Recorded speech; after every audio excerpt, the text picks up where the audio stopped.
अस्सलाम वालेकुम dear students, welcome to biology class. Students, आज बायोलॉजी में हम सेकंड चैप्टर स्टार्ट कर रहे हैं। सेकंड चैप्टर का नाम है सॉल्विंग अ बायोलॉजिकल प्रॉब्लम। तो आज हम चैप्टर नंबर 2 को स्टार्ट करते हैं। चैप्टर नंबर 2, इसका नाम है solving a biological problem. Students, इस चैप्टर में जो हमारे पास बिल्कुल पहला टॉपिक आएगा, तो पहला टॉपिक हमें आज की क्लास में डिस्कस करना है, वो है biological problems and biological method. हमें देखना है कि ये बायोलॉजिकल प्रॉब्लम्स क्या होती हैं और बायोलॉजिकल मेथड किसे कहा जाता है। सो आज की क्लास को स्टार्ट करते हैं। सबसे पहले बात करते हैं कि ये बायोलॉजिकल प्रॉब्लम्स क्या होती है। प्रॉब्लम्स कहते हैं मुसीबतों को, सवालों को, जबकि बायोलॉजिकल से मतलब मुराद हो गया जी जिनका जानदारों से ताल्लुक। बायोलॉजिकल मतलब जानदारों से रिलेटेड। तो बायोलॉजिकल प्रॉब्लम्स क्या होती हैं जी? ऐसे क्वेश्चंस, ऐसे सवालात जिनका ताल्लुक जानदारों से होता है। वो सवालात जिनका रिलेशन लिविंग ऑर्गेनिज्म से होता है, उनको हम बायोलॉजिकल प्रॉब्लम्स कहते हैं। यानी वो सवालात, वो मुसीबतें, वो प्रॉब्लम्स जो लिविंग ऑर्गेनिजम्स की वजह से होती हैं, या उनके पीछे लिविंग ऑर्गेनिजम्स होते हैं, या वो लिविंग ऑर्गेनिजम्स की वजह से हो रही होती है, उनको हम बायोलॉजिकल प्रॉब्लम्स कहते हैं। ठीक है। मिसाल के तौर पे अगर कोई शख्स बीमार हो रहा है, ये एक बायोलॉजिकल प्रॉब्लम हो गई। उस शख्स को क्या बीमारी है, ये एक बायोलॉजिकल प्रॉब्लम हो गई। वायरस कौन कौन सी बीमारियां पैदा करता है, बैक्टीरिया कौन कौन सी बीमारियां पैदा करता है, इन बीमारियों का इलाज क्या है, प्लांट किस तरह ग्रोथ करते हैं, हमारे फंक्शंस किस तरह काम करते हैं, को कितने ऑर्गेनिजम्स इस दुनिया में मौजूद हैं, किस ऑर्गेनिज्म में क्या फ़र्क है, किस ऑर्गेनिज्म में क्या खूबियाँ हैं। ये सारे सवाल जो मैंने अभी आपके सामने पेश किए, इन सारे सवालों का ताल्लुक लिविंग ऑर्गेनिज्म से है। ये सारे सवालों में लिविंग ऑर्गेनिज्म आ रहे हैं, लिहाजा ये सारे सवाल क्या हो गए? ये सारे सवाल बायोलॉजिकल प्रॉब्लम्स। तो बायोलॉजिकल प्रॉब्लम्स क्या होते हैं? सिंपल सी बात, वो सवाल जिनका ताल्लुक जानदारों से होता है, उनको हम बायोलॉजिकल प्रॉब्लम्स कहते हैं। ये दुनिया कैसे बनी, ये बायोलॉजिकल प्रॉब्लम नहीं है। हवा में कौन कौन से एलिमेंट्स हैं, ये बायोलॉजिकल प्रॉब्लम नहीं है। जमीन में क्या क्या पाया जाता है, ये बायोलॉजिकल प्रॉब्लम्स नहीं है। क्योंकि ये सवालात जरूर हैं, लेकिन इन सवालों का ताल्लुक बायोलॉजिकल ऑर्गेनिज्म से यानी लिविंग ऑर्गेनिज्म से नहीं है, लिहाजा ये बायोलॉजिकल प्रॉब्लम्स नहीं होंगी। तो बायोलॉजिकल प्रॉब्लम खाली उन स्पेसिफिक क्वेश्चंस को कहा जाता है जो कि जानदारों से जिनका ताल्लुक होता है। या तो उनके पीछे जानदार होते हैं, या जानदारों की वजह से कोई इफेक्ट हो रहा होता है, या जानदारों पे कोई इफेक्ट हो रहा होता है। उन सवालों को हम बायोलॉजिकल प्रॉब्लम्स कहते हैं। ठीक है। तो बायोलॉजिकल प्रॉब्लम्स क्या हो गया? वो स्पेसिफिक क्वेश्चंस, वो स्पेसिफिक सवालात, वो स्पेसिफिक प्रॉब्लम्स जिनका ताल्लुक लिविंग ऑर्गेनिज्म से होता है। ये जो सवालात होते हैं, ऑब्वियस बात है, ये सवालात या तो आपके जहन में खुद ब खुद आ जाते हैं, या फिर आपसे कोई पूछ लेगा। ठीक है। दो ही तरीके होते हैं, या तो आपके जहन में आ जाएंगे ये सवालात, खुद ही किसी बायोलॉजिस्ट के जहन में आ जाएंगे, वो सोच रहा होगा, रिसर्च कर रहा होगा, तो एकदम उसके जहन में ये सवाल आ जाएगा कि ये ऐसा क्यों हो रहा है। या फिर कोई आपसे आस्क कर लेगा, कोई आपसे पूछ लेगा। फॉर एग्जाम्पल, डॉक्टर के पास अगर एक पेशेंट आता है, तो डॉक्टर को पेशेंट कहता है, जी डॉक्टर साहब मुझे क्या बीमारी है। अब ये जो सामने डॉक्टर बैठे हैं, ये बायोलॉजिस्ट हैं, जानदारों को जानते हैं, जानदारों को स्टडी किया हुआ, तो ये बायोलॉजिस्ट हो गए। अब इधर बायोलॉजिस्ट के पास एक सवाल आ गया जी कि इस सामने वाले पेशेंट को क्या बीमारी। ये एक बायोलॉजिकल प्रॉब्लम हो गई, क्योंकि ये क्वेश्चन है और इसका ताल्लुक जानदार से, तो ये एक बायोलॉजिकल प्रॉब्लम हो गई। और ये बायोलॉजिकल प्रॉब्लम इस बायोलॉजिस्ट से किसी ने पूछी है। ठीक है। तो बायोलॉजिकल प्रॉब्लम या तो कोई आपसे पूछ सकता है, या आपके अपने तौर पे जहन में आ जाती है। आप सोचे जी ये कोविड जो फैल रहा है, ये क्यों फैल रहा है, ये भी एक बायोलॉजिकल प्रॉब्लम हो गई, क्योंकि कोविड जानदारों से ताल्लुक होता है, लिविंग वायरस से हो रहा है, जानदारों पे हो रहा है, इसका इफेक्ट जानदार हो रहा है, तो ये एक बायोलॉजिकल प्रॉब्लम है, ये आपके जहन में खुद आ गई। तो बायोलॉजिकल प्रॉब्लम्स क्या होते हैं? वो स्पेसिफिक क्वेश्चन होते हैं जिनका ताल्लुक जानदारों से होता है। और ये स्पेसिफिक क्वेश्चन जो होते हैं, ये आपके जहन में खुद भी जनरेट हो सकते हैं, या फिर आपसे कोई पूछ भी सकता है। ये बायोलॉजिकल प्रॉब्लम्स कई कैटेगरीज की हो सकती हैं, हेल्थ रिलेटेड भी हो सकती हैं, यानी वो सवालात जो हेल्थ से ताल्लुक रखते हो। जितनी भी बीमारियों से मुतालिक सवालात हो जाएंगे, वो बायोलॉजिकल प्रॉब्लम्स हैं, क्योंकि वो जानदारों को हो रही है और वो हेल्थ रिलेटेड हो जाती है। मिसाल के तौर पे कौन सी बीमारी किस वजह से होती है, क्या सिम्टम्स होते हैं, उसका क्या इलाज होता है, सारी बीमारियों से रिलेट वगैरह, ये सारे जितने भी क्वेश्चन हैं, ये भी सब बायोलॉजिकल प्रॉब्लम्स होते हैं। तो बायोलॉजिकल प्रॉब्लम्स हेल्थ रिलेटेड भी हो सकती हैं, एनवायरमेंटल रिलेटेड भी हो सकती हैं कि आपके एनवायरनमेंट में कौन कौन सी चीज़ें हैं जो लिविंग ऑर्गेनिज्म को नुकसान पेश करती हैं, कौन कौन सी चीज़ें हैं जो लिविंग ऑर्गेनिज्म को फ़ायदा देंगी, फ़ायदे वाली चीज़ें किस तरह इंक्रीज करनी है, नुकसान वाली चीज़ें किस तरह डिक्रीज करनी है। तो एनवायरमेंटल से रिलेटेड भी क्वेश्चन हो सकते हैं, ये यानी वो क्वेश्चन जो एनवायरमेंटल जनरेट कर रहा होगा लिविंग ऑर्गेनिजम्स के लिए। ये जो बायोलॉजिकल प्रॉब्लम्स हैं इकोलॉजिकल भी हो सकती हैं, और ये जो बायोलॉजिकल प्रॉब्लम्स हैं ये फंक्शनल भी हो सकती है। बायोलॉजिकल प्रॉब्लम यानी जो बायोलॉजिकल सवाल है वो फंक्शन से मुताल्लिक भी हो सकता है कि दिल किस तरह काम करता है, दिमाग किस तरह काम करता है, ठीक है, ये फंक्शन से रिलेट भी हो सकती है। तो ये होती है बायोलॉजिकल प्रॉब्लम्स। बायोलॉजिकल प्रॉब्लम्स क्या है? वो खास सवालात होते हैं, वो स्पेसिफिक क्वेश्चन होते हैं जिनका ताल्लुक जानदारों से होता है। लिविंग ऑर्गेनिज्म से रिलेट जितने भी क्वेश्चन होंगे वो सब बायोलॉजिकल प्रॉब्लम्स कहलाते हैं। ये बायोलॉजिकल प्रॉब्लम्स हेल्थ रिलेटेड भी हो सकती हैं, एनवायरमेंटल से रिलेटेड भी हो सकती हैं, इकोलॉजिकल रिलेटेड भी हो सकती हैं, और फंक्शनल रिलेटेड भी हो सकती है। ये बायोलॉजिकल प्रॉब्लम्स आपसे कोई पूछ भी सकता है और आपके अपने ज़हन में भी आ सकती है, ठीक है। तो ये सवालात, this questions which are related to living organisms, they are called biological problems. अब हम बात करते हैं अपने दूसरे हिस्से की, बायोलॉजिकल मेथड क्या है। बायोलॉजिकल प्रॉब्लम तो हम समझ गए, वो सवालात जो जानदार से रिलेट है। अब बायोलॉजिकल मेथड की तरफ आते हैं। बायोलॉजिकल मेथड क्या होता है? अच्छा, बायोलॉजिकल मेथड को समझने के लिए हम एक एग्जाम्पल से स्टार्ट करते हैं। एक एग्जाम्पल लेते हैं, पहले उस एग्जाम्पल को स्टडी करते हैं, उससे हमें जो है बायोलॉजिकल मेथड आराम से समझ में आएगा कि क्या है और खास बात क्या है बायोलॉजिकल मेथड। तो एक एग्जाम्पल लेते हैं जी कि किस तरीके से चाय बनाई जाती है। How to make a cup of tea. एक चाय कैसे बनाई जाती है, ये एक बड़ी कॉमन सी एग्जाम्पल है। हम में से हर शख्स ने कभी ना कभी चाय बनाई भी होगी, बनते हुए भी देखी होगी। तो इस जरा इस चाय बनाने वाला एक सवाल ही हुआ ना, how to make a cup of tea. ये एक सवाल है कि चाय किस तरह बनाई जाती है। अब इसका हल देखते हैं, इसको हल कैसे किया जाए। चाय कैसे बनाई जाती है, इसका हल क्या है जी?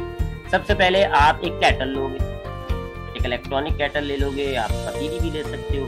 पहला काम क्या है, आपने एक केटल ले ली। फिर दूसरा काम क्या होगा, fill the kettle with water.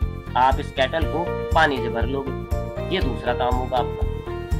फिर तीसरा काम क्या होगा कि आप इस केटल को स्टार्ट कर दोगे। अगर ये इलेक्ट्रिक केटल है तो आप इसके स्विच को ऑन कर दोगे, अगर ये आपकी पतीली है तो आप इसके नीचे आग लगा लोगे, चूल्हा जला दोगे। स्टार्ट द केटल, तीसरा काम करा आपने। फिर चौथा काम क्या किया आपने कि पानी जब गर्म हो जाता है, पानी जब बॉयल हो जाएगा तो आप इस केटल को रोक दोगे। 3-4 काम कर चुके हो आप। सबसे पहले आपने केटल ली, फिर आपने केटल में पानी भरा, फिर आपने उस केटल को स्टार्ट किया, और जब पानी गर्म हो गया तो आपने इस केटल को ऑफ कर दिया। 4 काम आप कर चुके हो। फिर नेक्स्ट क्या काम करोगे आप? फिर इस गर्म पानी को आप एक कप में डाल दोगे। That is the 5th first. ये आपने 5वां काम किया है, आपने गर्म पानी को एक कप में भर दिया। अब उसके बाद आप क्या करोगे? आप इसमें थोड़ी सी चीनी के क्यूब्स डाल दोगे, आप इसमें टी बैग डाल दोगे। Now your T is ready. आपकी टी जो है वो तैयार। सवाल आपके पास क्या था? सवाल आपके पास क्या था? How to make a cup of tea. चाय कैसे बनाते? और आपने इसका जवाब मेथड्स में दिया, स्टेप्स में दिया कि जी हम चाय कैसे बनाते हैं। सबसे पहले हम केटल लेते हैं, उसके बाद दूसरा स्टेप होता है हमारे पास कि हम उस केटल में पानी भरते हैं, उसके बाद हम इस केटल को स्टार्ट करते हैं, फिर इस केटल को जब पानी गर्म हो जाता है तो हम उस केटल को रोक देते हैं, बंद कर देते हैं। फिर हम उस गर्म पानी को कप में डालते हैं, चीनी ऐड करते हैं, टी बैग डालते हैं, चाय इसलिए। तो आपके पास एक सवाल था how to make a cup of tea, और आपने उसका जवाब एक ऐसे मेथड में दिया है जिसमें स्टेप्स थे। स्टेप वाइज मेथड में आपने उसका आंसर ढूंढा, ठीक है। तो चाय कैसे बनाई जाती है इसको समराइज करें। केटल लिया आपने, केटल के अंदर आपने जो है वो पानी भर दिया, ठीक है। ये दूसरा स्टेप हो गया, आपने पानी भरा केटल के अंदर। फिर थर्ड स्टेप आपका क्या रहा? आपने उस केटल को स्टार्ट किया। फिर फोर्थ स्टेप आपका क्या हुआ जी? केटल स्टार्ट करने के बाद जब आपने देखा पानी गर्म हो गया तो आपने उस गर्म पानी को एक कप में डाल दिया। उसके बाद आपने क्या किया? 5th स्टेप आपका था कि आपने जो है उस कप में चाय की टी बैग्स डाले और चीनी आपने ऐड करी, और अब आपका जो प्रॉब्लम था वो सॉल्व हो गया। आपका जो चाय है वो रेडी हो गई। तो स्टार्ट कहाँ से हुआ? आपके पास एक प्रॉब्लम थी, आपके पास एक सवाल। स्टार्ट कहाँ से हुई ये सारी एग्जाम्पल? आपके पास एक सवाल था how to make a cup of tea, ये क्वेश्चन था, और आपने इस सवाल का जवाब कैसे दिया? आपने पूरा एक मेथड दिया जिसमें स्टेप्स थे, उन स्टेप्स को आपने उसी तरीके से फॉलो किया, आपकी चाय रेडी होगी। सवाल का जवाब आप एक मेथड से दे रहे हो और वो मेथड स्टेप्स पर मुश्तमिल है। समझ आई बात? Do you get that? आपके पास एक सवाल था, how to make a cup of tea, आपने उसका जवाब एक मेथड में दिया है, और उस मेथड की खास बात क्या है? उस मेथड में स्टेप्स है, step 1, step 2, step 3, step 4, step 5, step 6 में आपका जो प्रॉब्लम था वो सॉल्व हो गया। कैसे चाय बनाई जाती है, आपने चाय बना दी। आपने अपने सवाल के जवाब को, आपने अपनी प्रॉब्लम को एक स्टेप वाइज मेथड में सॉल्व किया है। इस स्टेप वाइज मेथड की एक खास बात और नोट की होगी आपने, आप इन स्टेप्स के ऑर्डर को चेंज नहीं कर सकते। अगर आपने इस स्टेप के ऑर्डर्स को चेंज कर दिया, कोई स्टेप आपने आगे कर दिया, कोई स्टेप आपने पीछे कर दिया, आपका प्रॉब्लम सॉल्व नहीं होगा।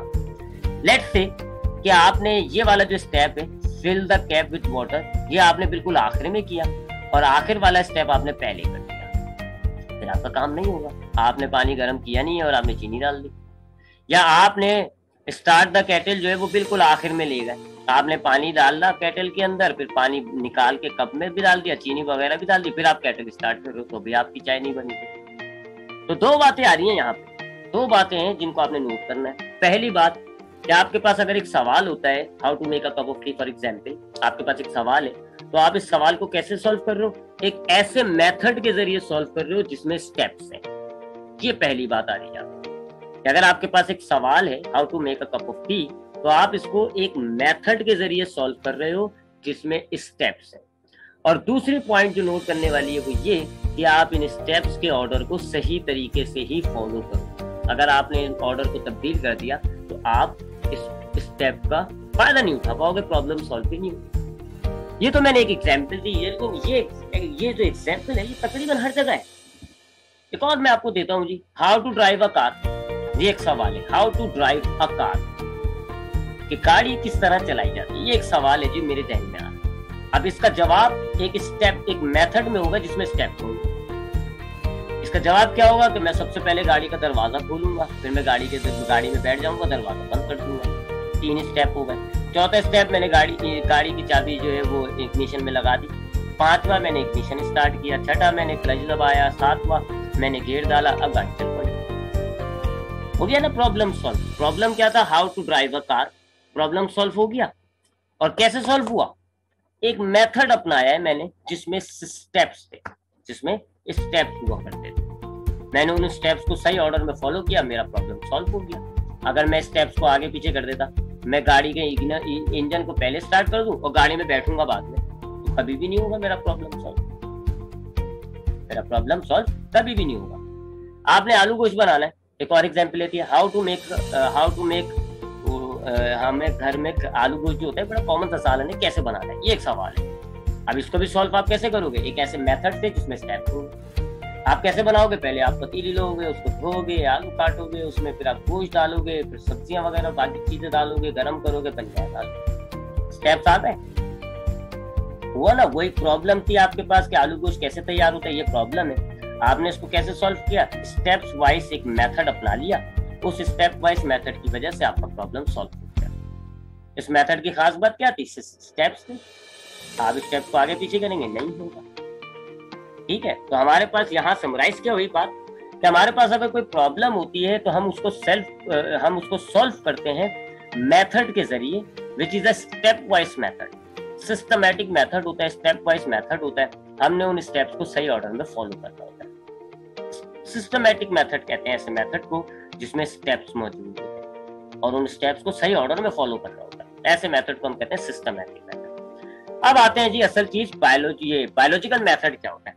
हमने अभी पढ़ा बायोलॉजिकल प्रॉब्लम्स, वो प्रॉब्लम्स जिनका ताल्लुक, वो क्वेश्चंस जिनका ताल्लुक जानदारों से होता है, उनको हम कहते हैं बायोलॉजिकल प्रॉब्लम्स। अभी हमने एग्जाम्पल में देखा कि किसी भी प्रॉब्लम को सॉल्व करने के लिए हम मेथड अपनाते हैं और वो सिस्टमैटिक होना चाहिए। सिमिलरली बायोलॉजिकल प्रॉब्लम्स को सॉल्व करने के लिए भी, जितनी भी बायोलॉजिकल प्रॉब्लम्स होंगी उनको सॉल्व करने के लिए भी हम एक मेथड अपनाते हैं और वो मेथड सिस्टमैटिक होता है, स्टेप्स पर मुश्तमिल होते हैं, उसमें स्टेप्स मौजूद होते हैं। आपने स्टेप्स को सही ऑर्डर में फॉलो करना होता है। तो ये जो बायोलॉजिकल प्रॉब्लम्स को सॉल्व करने के लिए जो हम मेथड अपना रहे होते हैं, that method is called biological method. बिल्कुल वही जैसे चाय और गाड़ी की एग्जाम्पल दी, प्रॉब्लम्स को सॉल्व करना है, मेथड अपनाना है, मेथड सिस्टमैटिक होना चाहिए। सिमिलरली बायोलॉजिकल प्रॉब्लम्स अगर आपके पास मौजूद हैं तो आपने उनको सॉल्व करने के लिए जो मेथड अपनाना है, जो कि एक सिस्टमैटिक मेथड है, उस मेथड को आप कह रहे होते हो बायोलॉजिकल मेथड।